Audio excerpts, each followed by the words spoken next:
welcome to the second episode of our podcast, part of Spectra's Trans Empowerment Program. My name is Joanne, and I'm the Trans Program Administrator. I'm also a peer mentor and a social group facilitator at Spectra. Today, I'm very delighted to introduce our colleague who joined Spectra as part of a groundbreaking project.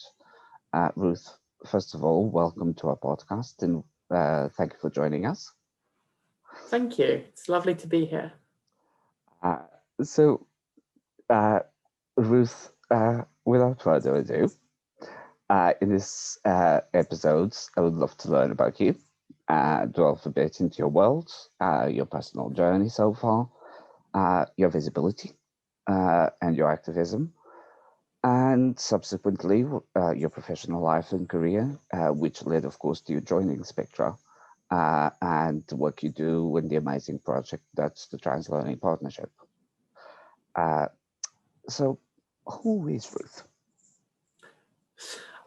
So I'm a researcher, I'm an academic researcher, and I study transgender health primarily, but also trans arts and culture and the law. But in addition to that, I'm a punk and heavy metal fan. I am a DIY musician, DJ and events organizer, and I like doing stuff. I like the way you put it. You're a DIY musician is absolutely brilliant. That description. We'll definitely get more into that. But if I can ask, when did you start your journey? How was the process of starting your journey as a trans woman? So that's actually quite important to the research I do, why I do it, and how I do it. So I came out in my teens. It was a gradual process, pretty much from when I was 15 to when I was 18, of coming out to myself and coming out to my friends and eventually to my family. And, you know, I had an experience that a lot of people have. In that I first went to my GP looking for help at around 16 and didn't actually end up with a prescription from the gender identity clinic for another 4 years. So I effectively, I stopped waiting for them at one point and socially transitioned in my teens. And that was quite a while ago now. I'm now in my mid-30s. So I was transitioning in the early to mid 2000s initially. And things were a bit different at that time to how they are now. The language was a little bit different and people's experiences were a bit different. And there are still a lot of people now who understandably want to disappear into society if they can pass as cis. But at the time, that felt more like something that we had to do. It felt like other options often weren't talked about as much. And I know there were, radical genderqueer people around that time who were out and proud, but it wasn't something that was as easy to find in the communities I was involved in. Definitely. So after coming out, it wasn't so mainstream. It wasn't so known. So obviously, most like you mentioned, disappeared into society, going into passing as cis women, and you did do that for a while, because socially transitioning in your teens, it must have been extremely brave. And very difficult back then. Did you get to go to the GID, or you weren't able to go to the GID and you went straight to the GIC, which is the Gender Identity Clinic? Yeah, well, actually, the system was different then in England to how it is now. So you had to go and see a local mental health professional first. So in my case, I ended up in psychotherapy for probably over a year. At which point, by the time I finished, I was then too old to go to GIDS, or the Gender Identity Development Service. I'm not sure it was even called that then. We all called it the TAVI. Yep. Um, but because the London GIC Charing Cross wasn't based at the Tavistock at the time. But yeah, I ended up at the Charing Cross clinic, but I ended up having to get referred to a sort of mini satellite clinic in Bristol first. So, I spent a whole year saying, or longer, I can't even remember, a year or two saying to a psychotherapist, yes, I'm trans. And then he referred me to someone in Bristol who said, yes, you're trans. And then I went to Charing Cross and I had to see two people who decided whether or not I was trans enough. So um, even though the waiting time was less for the gender clinics, the process before was so complex that it ended up being exactly the same time, more or less, that it is now, the waiting time, isn't it? exactly. And that's one of the things that's very interesting about what's changed and what we've changed collectively through activism over the last few years, because there's a lot of things that have been done largely through trans people fighting and making the case for them to make the referral systems easier and more straightforward. Like the fact that you can now be referred directly to a gender clinic by your GP, and there's changes gradually coming in that should allow self-referral eventually. And that all makes it a lot easier. But at the same time, we've had cuts to the NHS from multiple Conservative governments, and we have also had this exponential rise in the amount of people coming out, in part, because of our own success. And so, yeah, even as the systems have got easier to navigate, they're still very difficult, and the waiting lists for the clinics themselves have increased. So yeah, it's like everything has changed, but the actual amount of time it takes to get you to a clinic has almost stood still. When I got referred, I still had to go through that roundabout of psychotherapists, psychiatrists, psychologists, and it was really frustrating. But at the same time, it was needed because it was important to deal with issues, but having to repeat to so many different doctors that yes, I'm trans, it's got very frustrating. Like you said, since thanks to the work you and lots of other people did, we don't have to go through that, and it's just an amazing change. And then, so you were transitioning, then you went into uni, but at the time, you were, as we used to say, like you said, there's changes in languages, you were living full time in a role, and you were, what, how did that process change for you? Well, I mean, it happened almost by accident. What happened was there was a point where I was pretty much out and known as Ruth to all my friends and eventually to my family. Um, and then I decided to go to, I was lucky enough to go to university in a different city. And one of the things I decided was, okay, I'm going to go to university as a girl rather than as a boy, which was scary. But at that point, I'd realized I could wander around in public, and actually, it wasn't as horrifying as I thought it might be. Most people didn't bat an eyelid or look at me, and I thought, okay, I can make this work. So I went to the university, I was just myself, and I realized after a few days that nobody was asking if I was trans. And I was like, oh. At which point I went stealth, so to speak. I went full time because previously, we used to talk about a distinction between being part time and full time as a woman or a girl or a man or a boy or whatever.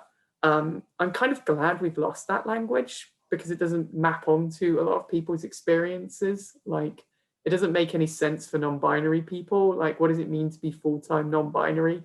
And in addition to that, like, I wasn't any less of a woman before I, stopped pretending to be male in the home around my parents. It didn't it didn't make exactly. much of a difference to how I moved through the world. And the going stealth again, that's an expression that we used to use when we became incognito.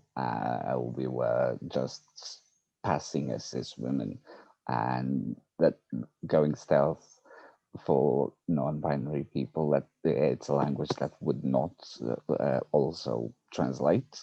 So it's, I'm glad that some of those um, full-time and old-fashioned languages are being changed, and people are coming more into themselves. And so then, what happened then?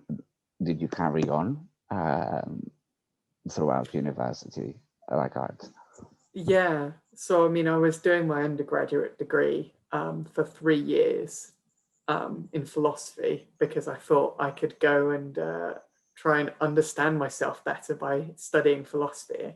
And, it was years later that I realized that just studying, what was taught at the time was a bunch of what old, dead, white, cis, straight men on the whole were thinking. And it's like, this isn't giving me much insight into my own experience here or people like me. What happened was it was so much pressure, like I was in shared accommodation in my first year of uni, and things like trying to run to the bathroom and terrified that the door might open while I was in there and all kinds of things like was actually really stressful. And then, I became aware as time went on that some people might think I was trans or might not do. And I told a few people early on, but I became really worried about who did and didn't know. And it became really stressful. Like, who knows? How do I keep this secret? And I was just trying to have, I was trying to do my studies and have mates and go to gigs and all that kind of thing. Go clubbing or That, whatever. that must Um, have had also a serious impact on your mental health. All of that, in not knowing who knows and who's going to find out, uh, it must have been an immense pressure you were going through, and doing your undergraduate studies at the same time in a different town. So it was. How did you cope? Did you find other things that you could cope? I mean, it's the paradox of stealth, isn't it? Like, we do it to be safer, to feel safer, and to feel that we're not going to face discrimination. But also, I mean, this is something I came to later and I can talk more about later. I think the desire to go stealth, there's something in it about denying that we're trans and denying that there's something good about being trans or something positive about it. And part of it was like, oh no, it's bad for people to find out because I'm trans, because being trans is bad. And a few things changed over time. Like, firstly, I gradually made a bunch of mates who knew I was trans and they didn't treat me any differently. I got involved in the student LGBT UA society, as it was at the time, Yeah. the other letters being undefined and asexual. We were quite a forward thinking lot. And like, firstly, I met friends who, didn't treat me any differently for being trans. And secondly, I slowly began to meet other trans people. And it was very slow because, if we were stealth or if we hadn't come out yet, which a lot of people hadn't back then, we weren't visible to each other. So I joined the LGBT UA society and they said, hey, we need a trans representative. Will you do it? And I did it on the condition of anonymity. Like, Mhm. I would not be on the society website. There wouldn't be information about me printed anywhere. And so what happened was, even knowing that there was a trans person that people could talk to meant that people started coming out. And that was a huge deal. It showed me how important and valuable visibility could be, simply because um, you know, I was visible enough that people felt that, oh, I can connect. It meant that I made more friends, and it meant that there were more of us, and the more of us there were, the more visible we were, the more we started holding our own events, going to movies. We held Trans Day of Remembrance vigil, we held workshops, and then more people came out. So it was this kind Must of amazing snowball. Yeah, it must have felt amazing because even though you had the conditions of being anonymous, you then had people that reached out. So in you started becoming an activist then inside, like in anonymity. Sorry, but you was it must have been very rewarding at the same time to be able to find people that you could be yourself with. Yeah, it was wild because transitioning was such a lonely experience. Like when I came out, I didn't knowingly know any other trans people in person. So I transitioned on my own. You know, I had my cis mates around me, which I'm really glad for. Um, and I also had some trans people I knew on the internet, but that was it. So it was a revelation to do things like at university, I was lucky enough to go to the National Union of Students LGBT conference, and I met some people there I still know today, like Mallory Moore, for example, who's very active Mhm. in campaigning around, fighting religious right attempts to kind of like attack trans people. And so it was such a big deal, and it was incredibly liberating to actually get to know other trans people and to realize it was nice to hang around and see what was valuable about our experiences and being able to share that with each other. So at the same time, you were dealing with what we often refer to or internalized transphobia, because you touched sentences of what I use myself to describe it. It's the denying of the what's good about being trans, because we're so taught that it's wrong, uh, uh, either by society, by religion, also like you mentioned, and it's our own internal transphobia. Sometimes it's our biggest saboteur.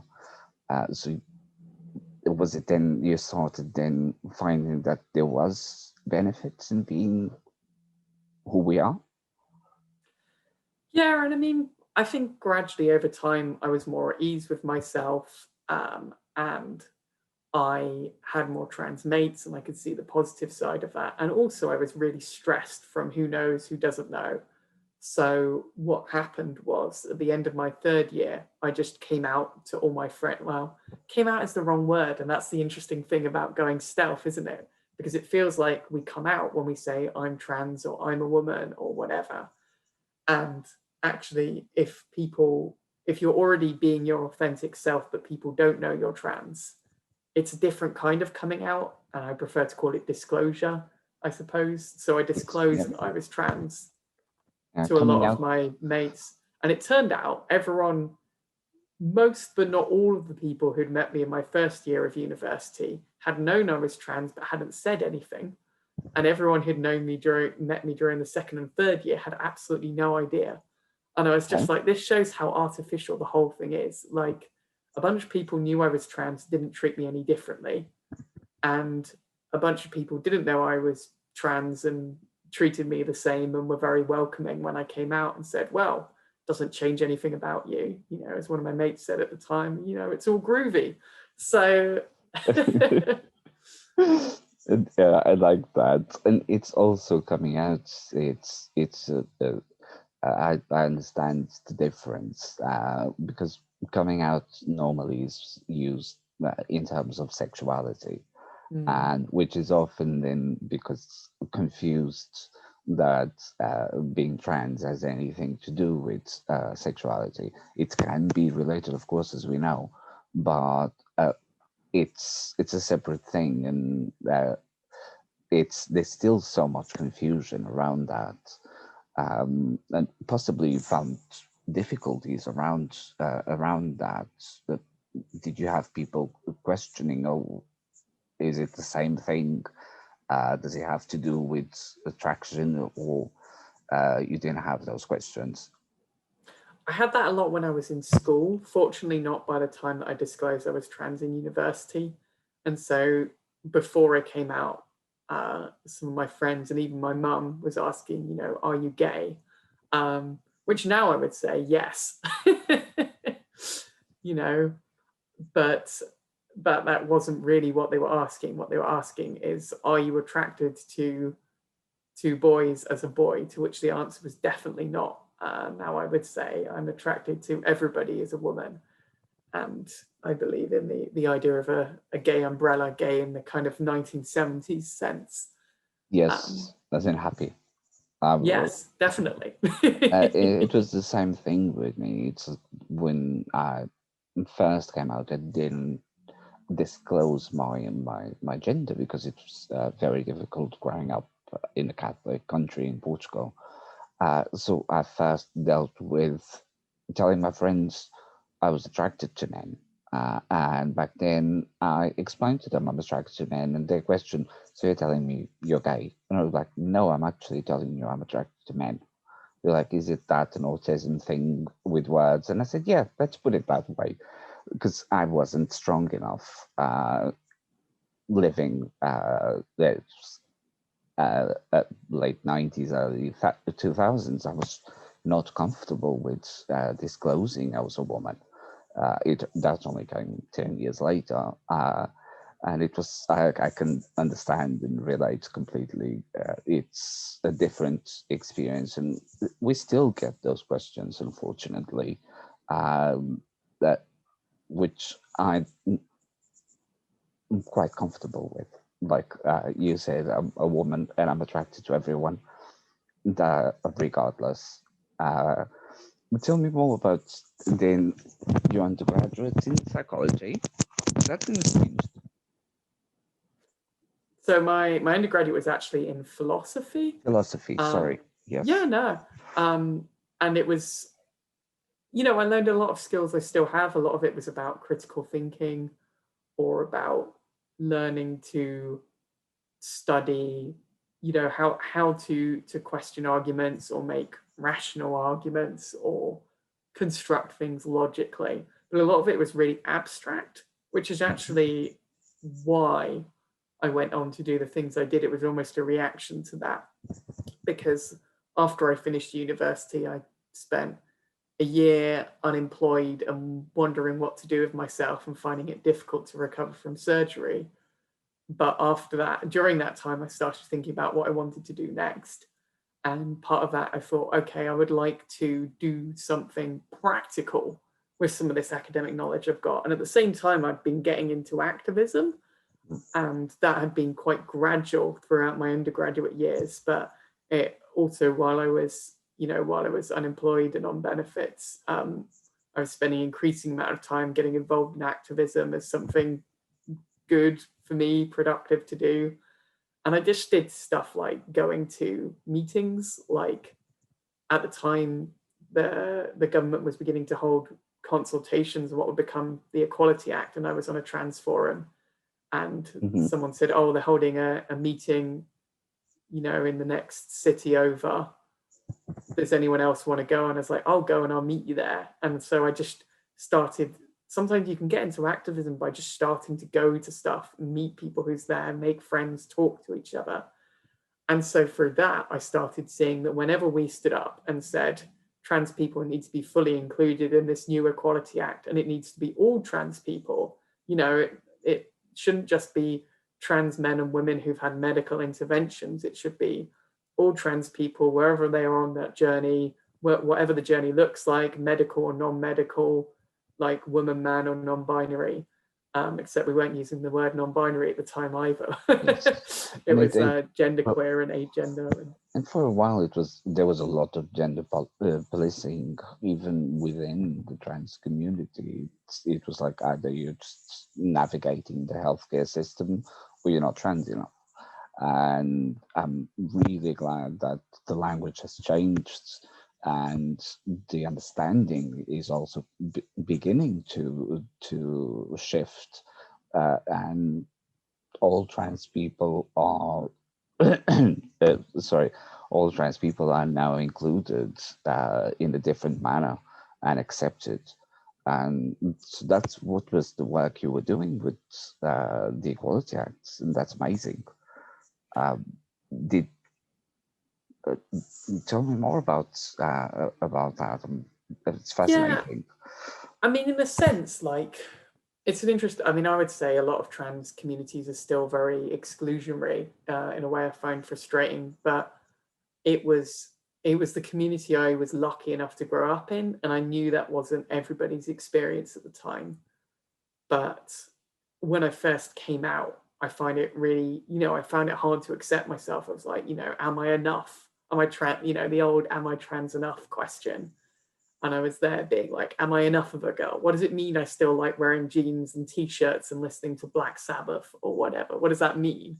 I would say now it means like I'm not a stereotype because I'm a feminist. But Exactly, and yeah, it was you don't have to wear frilly dresses like but we used to when we were talking about living full time. mm, It was almost like when we went to the gender clinic. If you weren't wearing a frilly dress, lots of makeup, you weren't trans enough, and they would sometimes they questioned at one stage they questioned if I was living in my full time role, uh, like just because I'm wearing jeans and I have a leather jacket, that doesn't mean anything. I've grew up around lots of powerful women, cis women, but they all came in so many different shapes, in so many different styles, and I we don't have to fall into that um, girly Barbie stereotype, if that makes sense. absolutely, and that was really important to my experience of coming out, and I feel very lucky to have come out at a time and with the people around me who supported that. And in a sense, like part of this built on, by this point, even in the early noughties, there had been decades of activism by people we would now call non-binary, like Leslie Feinberg or Sylvia Rivera in the States, for example. And you'd also had the feminist movement questioning like ideas of stereotypical masculinity and femininity. So that meant by the time I started getting involved in activism around 2006 or so, I was meeting genderqueer people who were telling me about their experiences of transness. And to me, it was about having an alliance, right? But it was also about the stuff that enabled me to come out in the first place. But because before I felt comfortable saying, I'm a girl and then I'm a woman, as I got older, like I realized I could say I'm transgender. And transgender was big enough and flexible enough that I felt I could claim that first, like before I managed to realize, okay, I want to take hormones and I want to medically transition and all of this. But So at the yeah, by time, the time the Equality Act rolled around, it just seemed like common sense. Obviously, we should make sure everyone is covered by this. and at the time, we there was just a clear distinction either you're transgender or you're transsexual, and it's I'm so glad we don't hear the word transsexual so much nowadays. And transgender encompasses everyone in their medical journey, because it was yeah the clear distinction was just so it was, but I think that was part of what was damaging to ourselves. Am I trans enough? I felt that when I met lots of trans women for the first time when I started working with Spectra. They all were what we used to use the language transsexual, and I was the only one that didn't have the operation, and I was treated as one of the girls, just exactly. And the word transgender, I think, is just um, so much easier, and it explains so much more. Yeah, absolutely. I mean, I can see value. I see more people reclaiming transsexual recently, but doing it in a different way. Like for me, if we do use the term transsexual, it's about people who choose to have a medical transition. And that can include non binary and genderqueer people in some cases. Exactly. Yeah, I do think the transsexual transgender distinction, I mean, it didn't make any sense, partly because there were always people like me who came out as transgender first and then were like, oh, I'm transsexual. But also, what really helped me at the time was the understanding that transgender could include transsexual. And I was like, it doesn't matter what kind of transgender I am, I'm just transgender. And then I found more of the answers later on, and that really helped me. And what we were doing with the Equality Act is we wanted the law to recognize that as well. You know, we wanted that to be the case. But the problem was there wasn't a lot of what the government called evidence. Like we knew that people faced discrimination. We knew that people had, you know, I'd been harassed by people who had read me as trans or like stalked or whatever. And I knew people who had lost their jobs or people who were worried about that or worried about having access to services. But the government response to a lot of it, particularly when we were talking about genderqueer people, was, oh, we have no data. So Yeah. that's why I gave up on philosophy for its own sake. You know, I was interested in how can we like take that critical thinking and then go out and study the world. Is that when you then decided to start doing research yourself? 'Cause, you are a research coordinator at the moment. Is that where your career path then became more defined? Yeah, absolutely. Because I mean, you know, aged 22 or whatever, I didn't have a clue what I wanted to do. And it was through that, getting involved in doing activism, that I began to realize, okay, there's a clear gap, right? Somebody needs to do something. Um, somebody needs to go out and find that evidence that the government claim they don't have. And you know, some of it was already there for them to look at, but it was like, fine, we'll create more. And so Exactly. yeah, no, that's where my entire career came from. I did a master's degree in social research, which basically taught me how to be a researcher. And then after that, I did a PhD, which was where I did my first really big study on people's experiences of trans health. And so yeah, that's very much how I got into it. Because it's one of the things that you do focus. It's the healthcare Mm. aspects.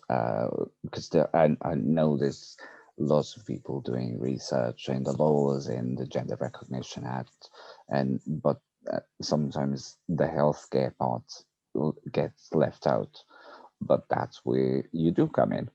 Because I know that it's a passion of yours, and that you've been involved in so many different projects. S- did how did you start uh, exploring that? So part of it was that, you know, that lack of the evidence. And I didn't know what I was doing at the start of doing a PhD. Nobody does. I was just like, I'm going to go in and I'm going to make some evidence. And I didn't even know what that would look like. Mhm. I hoped at the time, I was thinking, oh, I might do a study, but I ended up, um, my PhD supervisor, who's the kind of senior academic you study under, was an expert on what we call qualitative methods. And those are things where you, rather than looking at statistics, you look at people's experiences and feelings, and you try and understand like the power that discourses have in the world, or social dynamics, all this kind of complex stuff that you can't necessarily always get from statistics. And so I ended up doing what we call an ethnography, which Okay. is an ethnography is it's a study of an entire social environment. So someone might do a ethnography of a housing estate, for example. And to do that kind of ethnography, you would want to go and live in a place. You would want to get to know people. You might interview a few people. You might go to the local housing authority and look at what that is. You might walk around and think about the way the streets feel, and all of that becomes part of the study. And I did a digital ethnography. So I did an ethnography of what trans conversations about healthcare were like on the internet. Hmm. So I went to web forums, I took part in Facebook groups, Twitter conversations, and I just ended up capturing this extensive picture of the conversations, the everyday conversations that we were having about supporting one another, about activism, and also about the way the gender clinic documents and protocols were designed, the way people were writing blogs about them, the way Mhm. someone would write something in the media and people would respond. All of that was my study in a sense. So it's really interesting, and it's so valuable that that work is done. Um, uh, Unfortunately, sometimes online the conversations are either just very negative, or then there's the other aspect where everything is fabulous and there's no difficulties and there's no setbacks to being trans. And this is what I see nowadays. It's like people just create YouTube pages and blogs and everything. It's just like, oh, documented everything, but then there's an element of realness that lacks, and it's people like you and the work you do that it's really important. Um, we then uh, came to we chatted about your passion then started being healthcare in parenthood for trans people. Just to tell me a bit about that. Yeah, well, I mean, I've said a little bit about my PhD study was just looking at trans healthcare in just this enormous sense, and it was everything, right? It was because actually there hadn't been any specific studies in the UK at that point focusing just on healthcare. There'd been a few things like Zoe Davy had done some really great work on like healthcare and the legal system, and there'd been a few other things. But that wasn't even published when I started my PhD either, and certainly not in like book form. And so I was just looking at everything. I was looking not just at medical transition, but people's just access to their GPs and things like trans Hmm. broken arm. And I was looking at, kind of the way normal doctors or nurses might respond to people. And it was just huge and it can't capture anything. I mean, I tried to address some of the things you were saying about the way people talk about very different things on the internet. And I think to understand that really, you've got to look at trans people as a totality and understand that we all have different experiences, but there are some commonalities, Hmm. like in the terms of people are more likely to face particular kinds of abuse, or people are more likely to face stereotyping in particular appointments or whatever. But it was quite wide, and it meant I didn't get to look at anything in quite the detail I wanted to, you know. And I finished and I was like, wow, okay, people need to be looking at things like what are trans people's experiences of cancer care? What are trans people's experiences of like the first year of transition? What are people's experiences of post-operative care? Like all of that needed work. And one area was parenting, because I remember when the Thomas Beatty story broke in 2008, and that was all over the news. It was like the pregnant man. And what a bunch of us were saying at the time was surely other people have trans people have been pregnant. This is ridiculous. He can't be the first. Um, and he was the first one to have that huge attention on him from everywhere. But of course, there are other trans people who've become pregnant and given birth before that, and there were communities of people who supported one another through that. But it's still, that stayed the story. The story was still like the pregnant man. And so like in 2012, all the newspapers reported Britain's first pregnant man. And then in 2017, they also reported Britain's first pregnant man. And it was just like a funny thing, right?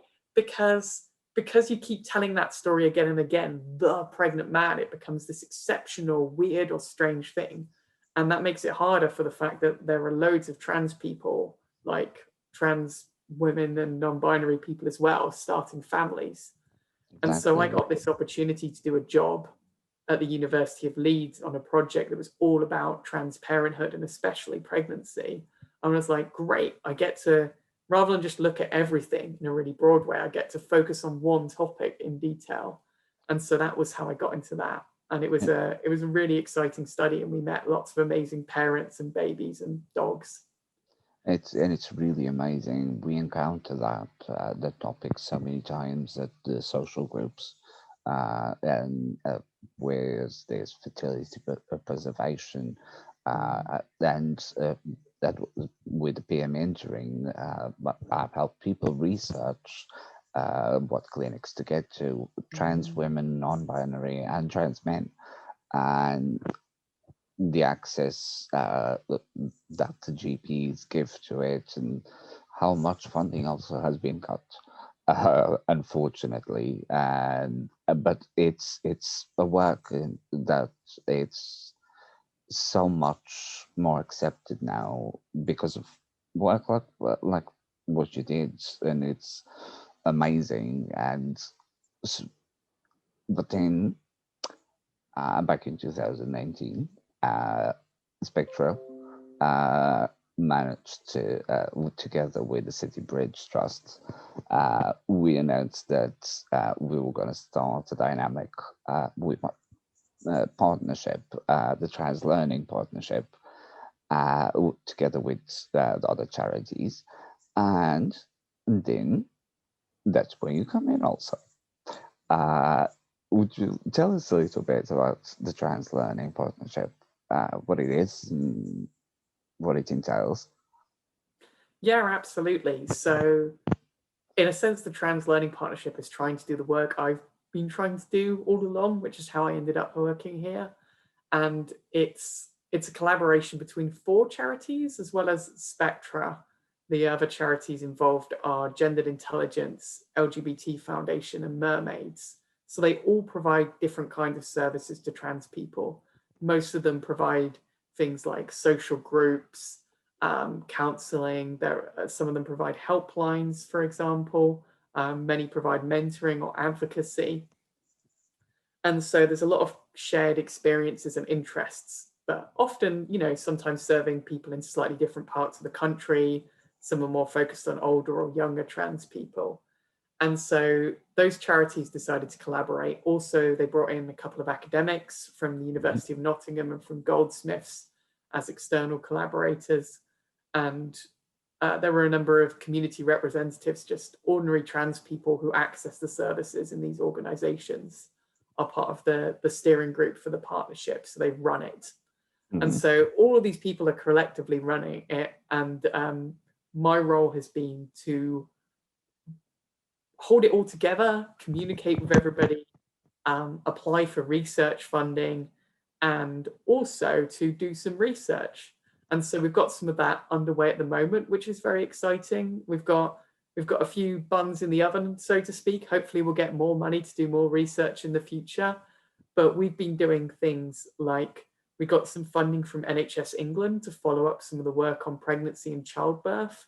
Amazing. So yeah, it was fabulous. That's led by the LGBT Foundation, and we've done this massive survey, the largest survey ever done in Europe of trans men and non-binary people's experiences of pregnancy in England.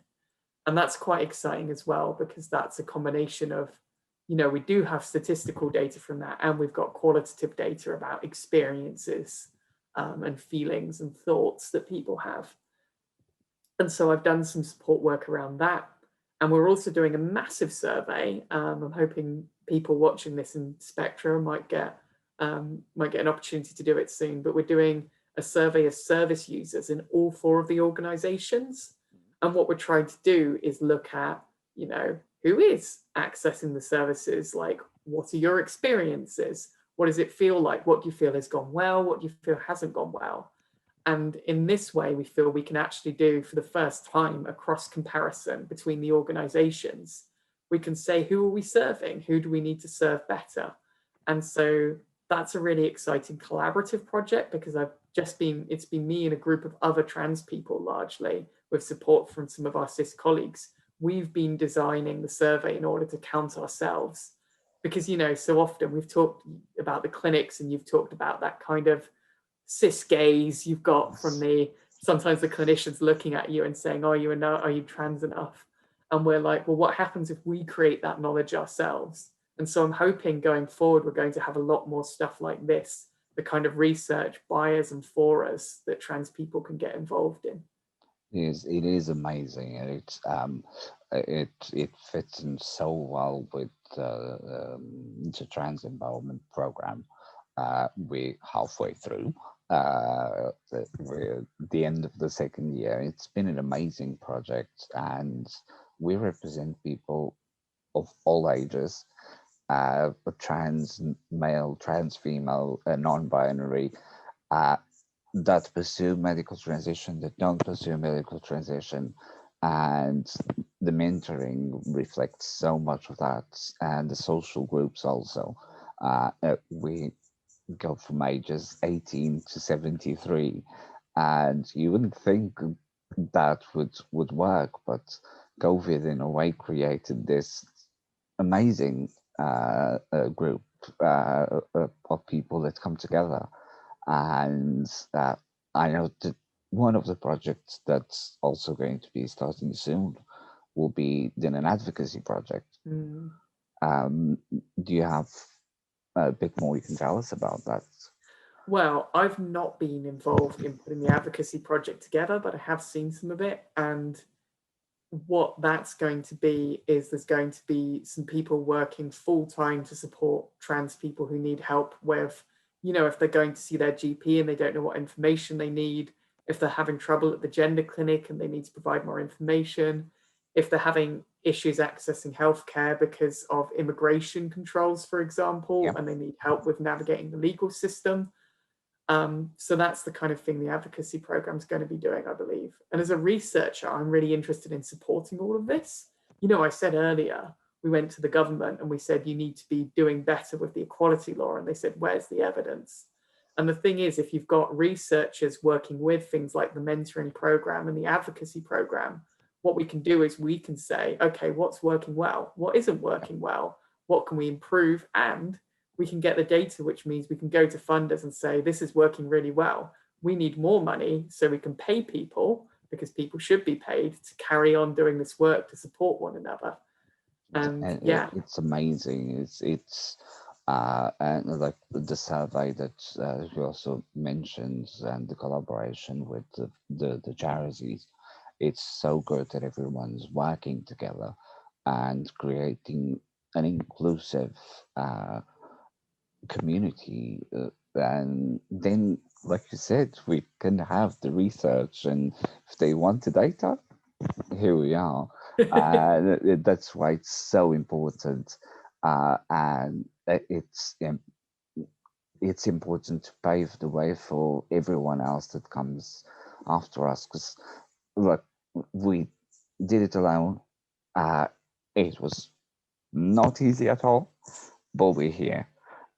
But if we can help others not to have to go through it alone, uh, it's it's just an amazing experience in both programs, and the collaboration with the charities. I think it's just amazing, and thank you for um, helping collect all that data and being the glue that unites the charities. It's because it's an amazing work you're doing. Thank you so much for that. Thanks. And thanks for all the amazing work you do, Joanne. Like, it's effectively like this only works as a collective effort, right? Research only works if people participate. Also, we're going to get things wrong. So that's only going to work if people give us feedback and say, here's what you can do better next time, in the same way that we're collecting evidence to do that for other things. So, yeah. And everything I've done has been building on work that trans people did before me. So, yeah, this is something that we have to just keep doing together. Exactly, I completely agree. It's working together. It's the way forward, and it's we've been helping amazing people. Some that, like myself, I was a service user from Spectra, and uh, now I'm here. I'm doing my job. I have a few different roles, and some people are also then becoming mentors and becoming group facilitators and helping map up the surveys and all the help that we all do together. And it's so important for our visibility. to be recognized and so we can tell people it's okay not to just disappear into society. Mm. There's other options, and it's with that work you do that helps me being here. But thank you, honestly. It's been an amazing pleasure chatting to you. We did a longer podcast today, but it's been an immense pleasure. Uh, Thank you so much again. Oh, it's been lovely to chat. Thanks a lot.